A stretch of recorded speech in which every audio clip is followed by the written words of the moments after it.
The structure of Lipitor is shown below. Which hydrogen atom in Lipitor is the most acidic?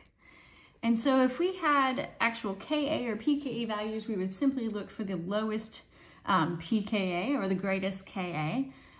If we don't, we need to consider the structure. So we need to look really carefully at what these hydrogens are attached to. So the trend that we've been using is the cardio trend. And this is roughly the order of importance that we consider. So C would be for charge. So if we saw any of these hydrogens being attached to an atom with a positive charge, we should look there probably first. A is atom. So we can compare by the atom that the hydrogen is attached to. So we didn't see any charges. Let's look at atom. So here we see a hydrogen attached to nitrogen. B is a hydrogen attached to carbon. C is a hydrogen attached to oxygen, and D is a hydrogen attached to oxygen. And so all of those elements, nitrogen, carbon, and oxygen, are all in the second row of the periodic table. And we know that if we're comparing hydrogens attached to atoms that are in the same row of the periodic table, that we're comparing by electronegativity, that the acidity increases as it becomes more electronegative.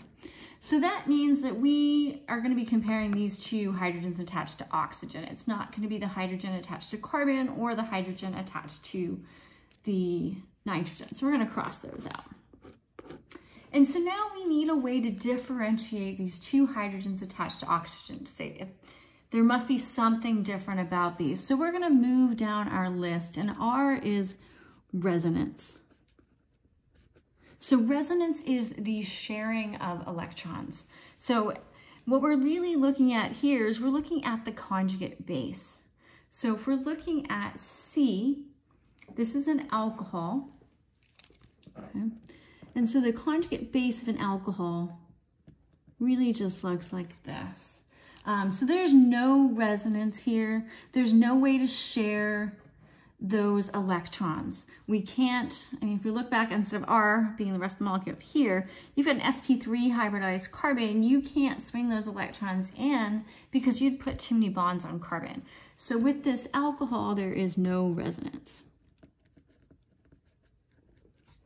And this functional group here is known as a carboxylic acid. So the name there probably lets you know that, oh, if this is actually called carboxylic acid, this is probably the most acidic proton, and you'd be right. But let's look at the resonance to see why. So the conjugate base of a carboxylic acid, so I'm just going to circle and label this as a carboxylic acid. But the conjugate base of a carboxylic acid looks like this. And so in contrast to the alcohol, where that was attached to an sp3 hybridized carbon, this oxygen's attached to an sp2 hybridized carbon. And we've got an additional pi bond, which means we have the possibility of resonance.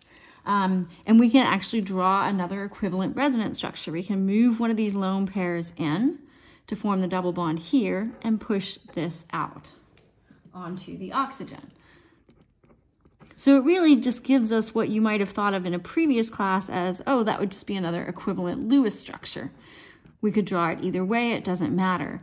But what we're going to see here in organic chemistry is that it does actually matter, because what that tells us is that both of the oxygens are sharing the negative charge. So this is resonance. And so you're sharing those electrons and that charge. And so sharing that charge is a stabilizing factor. And the more stable your conjugate base, the weaker it is, which means that that acid, that carboxylic acid, is the stronger acid. So that's where we have our most acidic proton.